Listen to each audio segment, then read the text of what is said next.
What's up YouTube, this is Joe from Zephyr Wargames, and I'm bringing to you guys the Valkyrie deck.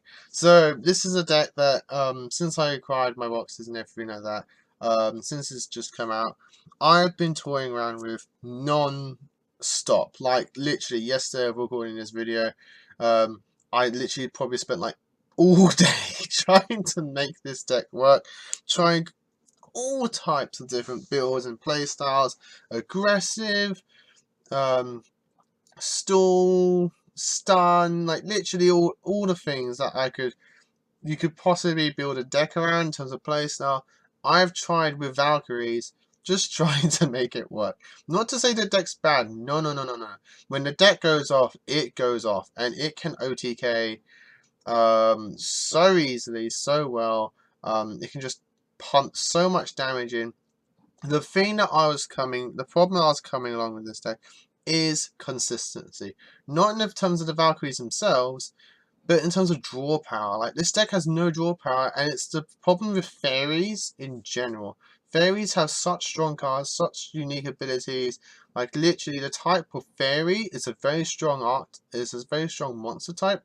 But they have no draw power whatsoever. Like, literally, there's only one draw power, and it's actually in this deck, because it was probably, like, the only way that the deck was actually working. In terms of me testing it out and seeing how the hands I can get, draws I can get, consistency I can get, and just getting the speed that you need. So this is a stun ish variant. Like, it has back row to stun your opponent while you accumulate your resources and the cards that you need to get your monsters on the board and push the game. So that's literally how I built this deck. There's other ways that you can build this deck, and I'll point out card options to you guys as I get to the cards themselves. So let's start off with this. So let's go with three Valkyrie Dritter. So literally. Also, as I've been building this deck, I've been watching those episodes again because it's just so much fun. It's so much fun to watch the episodes as you're building the deck around it.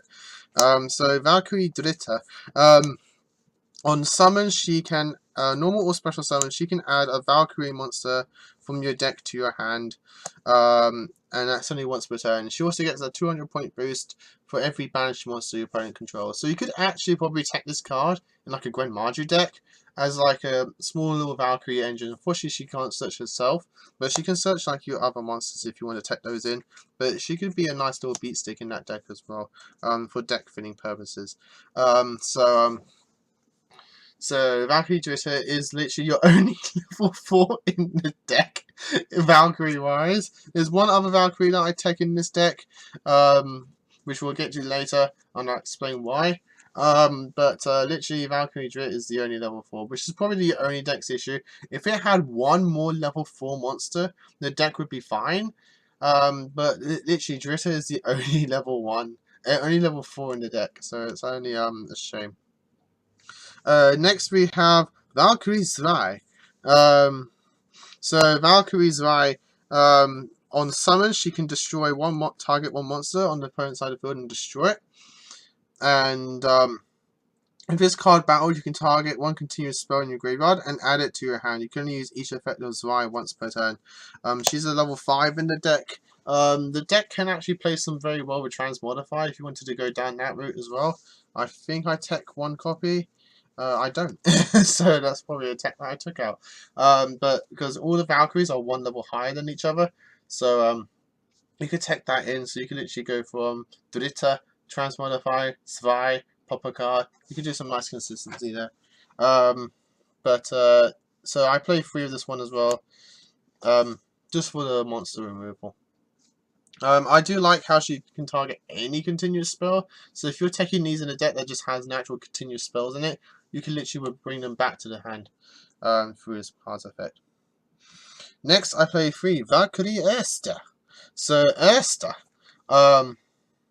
when this card is special summoned by the effect of a spell card, you can target one Mischief of the Time Goddess in your graveyard and add it to your hand. If you control a Valkyrie monster other than Erste, quick effect, you can banish one monster in your opponent's graveyard. Then this card's attack becomes equal to the banished monster's original attack until the end of this turn. You can only use each effect of Erste once per turn.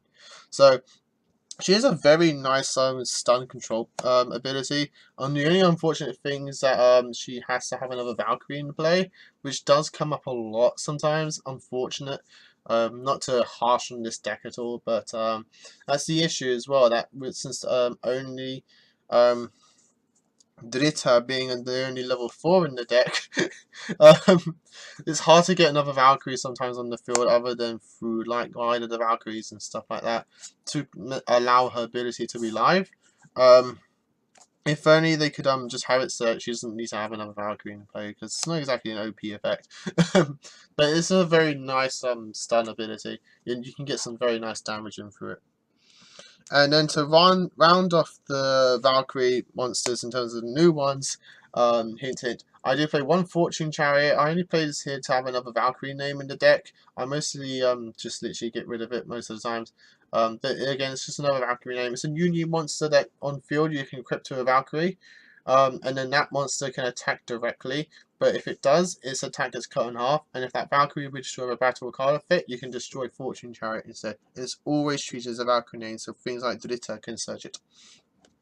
And to round up with the boss monster of the Valkyries, I do play 2 Valkyrie Brühilde. So Brühilde is a very strong monster, being level 7.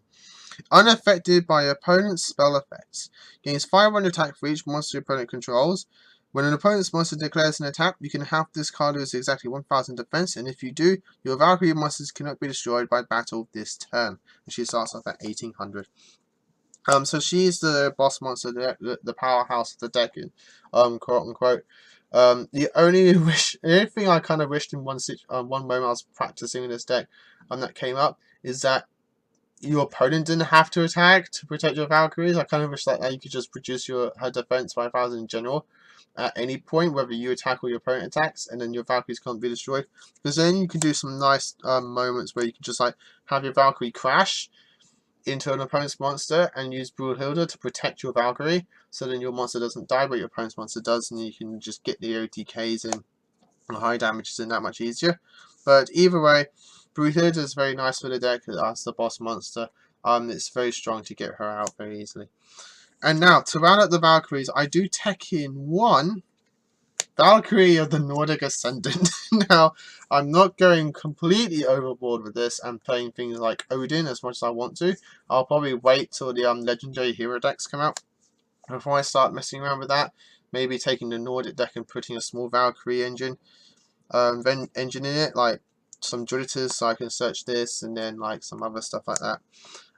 But I do play Valkyrie. It's just a low-level light fairy that's named Valkyrie that I can search, and just have a Valkyrie that I can just easily slap onto the board to activate my goddess spells, which we'll get to in a moment. To run out the monster, I do play 2 Honest, just so that your Valkyries can actually have some nice attack points. Most of the times you'll literally go Drita, search, set, pass, and if you have Honest in your hand, at least your Drita is going to last that turn, for then you to sack it off for like maybe an Ersta or a Drit. So those are the monsters in the deck. Moving on to spells. Unfortunately, I only pulled 1 of this, so I'm proxying it with Golden Castle of Stromberg.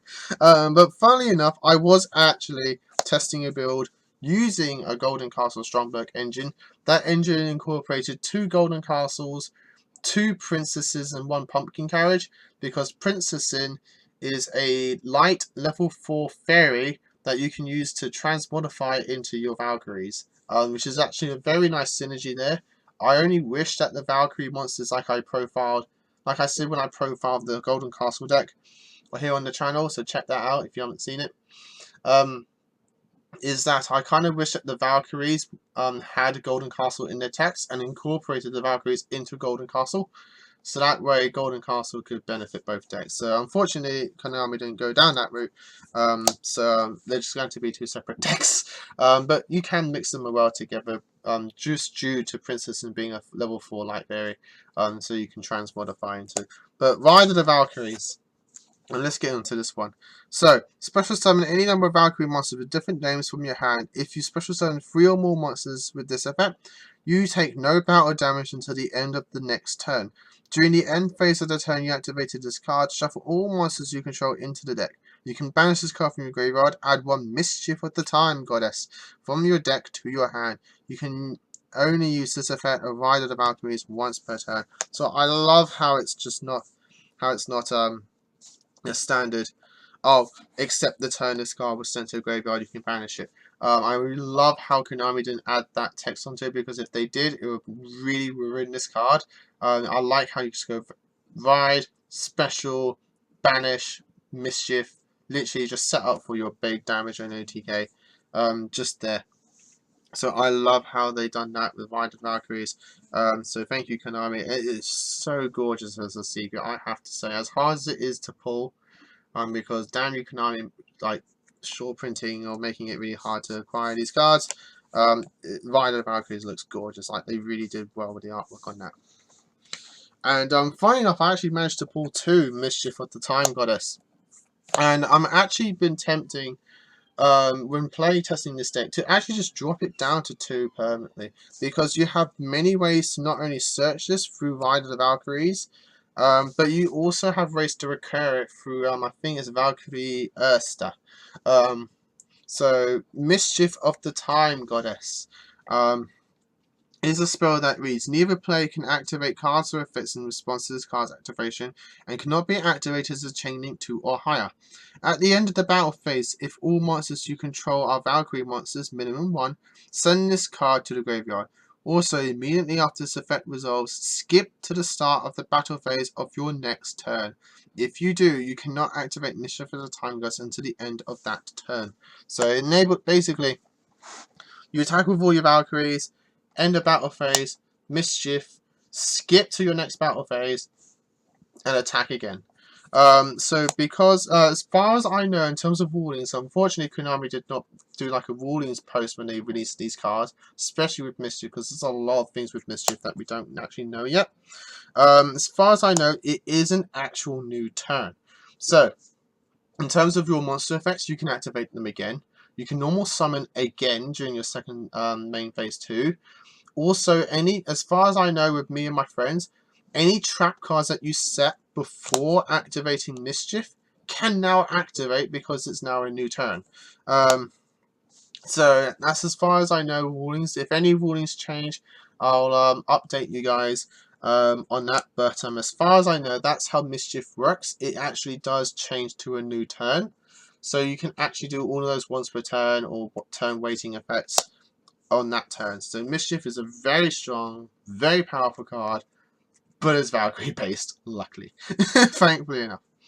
Now, on to the goddesses, or as the Japanese anime refers to them as Mega Memes. So, let's go with all the Mega Memes.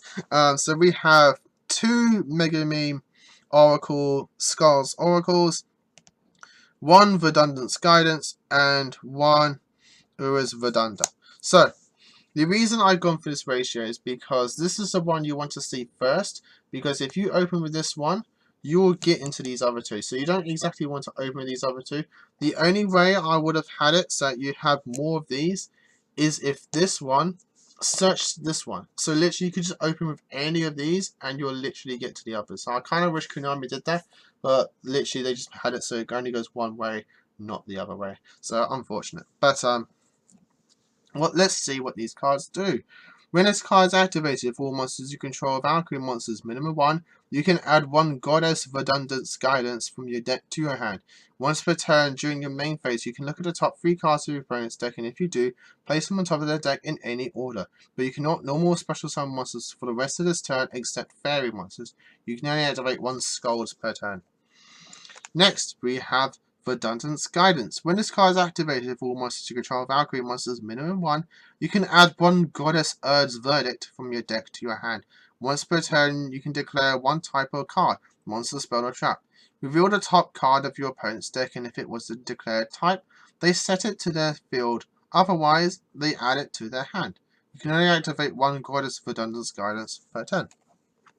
And last, we have 1 Goddess Urd's Verdict.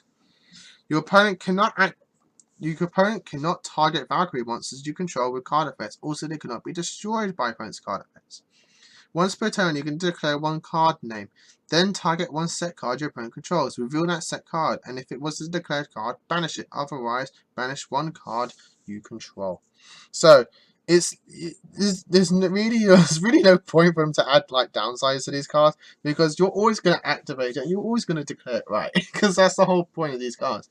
The one that I was actually trying out on its own is this one, because this is the one that protects all of your Valkyries. It's kind of like the ancient gear fortress of the Valkyries. So if you wanted to, you could actually just take these 3 out and play like 2-3 copies of this one, just to give your Valkyries the protection that they need. And you could also use this effect because declaring a card name on the field, most of the times you could probably declare it correctly, because if you learned the game that you're doing well, you could probably time it, guess it correctly. This is a very nice synergies with these cards. Cards that synergize with these are like Mind Control, no, not Mind Control, Mind Crush and stuff like that, where literally especially with Oracle, since you're stacking your opponent's deck, you know what they're going to draw next, so you can literally Mind Crush them at the very night time, which is very cool. Next, I'm playing 3 cards from the sky. Unfortunate, I have to play this card at the moment. There's just no real good consistency draw spell for this deck. You can't play Desires in this deck just because of the way their deck works. You don't want to be banishing your Dritta, because that's the only low level in the deck. You don't want to be banishing any copies of that, so Desires didn't actually work very well in this deck. And I was trying to work out what other draw engines to put in this deck. I even tried a Spellbook engine, which didn't work at all. And I tried other engines and just really weren't working very well. The only one that was working very well was the Artifact engine, just for a bit more stun potential. But even then, you're having issues with your hand and getting to your cards. So been trying out cards from the sky. It's been doing very well. Considering most of your plays on your turn to set up is just literally summon, Dritta, pass. Dritta, set cards, pass. Cards from the sky's downside of not allowing you to special summon or declare an attack is fine. Really, you're only going to be declaring attacks when you want to game them or just do massive damage. You're not really going to be poking them as much. So the downside to cards from the sky is not bad. I kind of wish there was like fairy monsters that benefited of being banished. At least we could probably tech those in. So if I find any, or if you guys know any fairy monsters that like to be banished that I can tech in with cards from the sky, do let me know, because I'd like to find out which ones they are. To run up the spells, I'm actually taking in 1 contract with the Dom 1000. Works very well with the Mega Memes in this deck. Being able for you to see what your opponent's going to draw, maybe even stack your opponent's deck with spell cards that they can't activate, and they don't want to set. So that way you can call it all right with Don 1000 and stuff like that. And I also play 1 Monster Reborn just for that extra special summons. Next for traps, I am playing the Solemn Brigade, so 1 warning, 1 judgment, and 2 strikes. And I'm also playing 3 Compulse just to literally more stun potential. And I'm playing 3 Rivalry Warlords just for that extreme stun potential, breaking the extra links, having your opponents not summon monsters of different types, while you're just literally summoning all fairy monsters, because you don't play an extra deck. There was literally, I've never, even with the tuner, level 2 tuner, Vandus, yeah, it is. Valkyrie, the Nordic Ascendant. Even with that card in the deck, I just never summoned from the extra deck. The only time I did was summoning a Chambara, and even then I didn't get the game. So, the only thing you could probably try is maybe like level 8s. Those are probably the only ones I would probably take in. But by not having an extra deck, you can actually have some cool things in your side deck. So Cyber Dragons is one thing I'd probably put in the side deck. Eater of Millions is another thing as well for games 2 and 3. And that's that. So guys, I hope you enjoyed it. Sorry this is a long profile. There's just been a lot of thought process went into this deck. And I just had to explain to you guys the cards and why I've gone for those kind of choices. So as always guys, let's get the power cards onto the camera here, shall we? So, as always, guys, please like, comment, and subscribe to the channel for more Yu-Gi-Oh content. And until next time, guys, as always, happy dueling.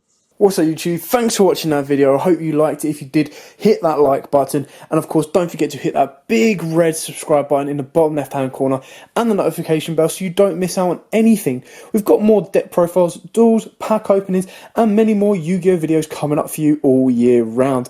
So don't forget to stay tuned for all of that. Thanks, and as always, guys, happy dueling.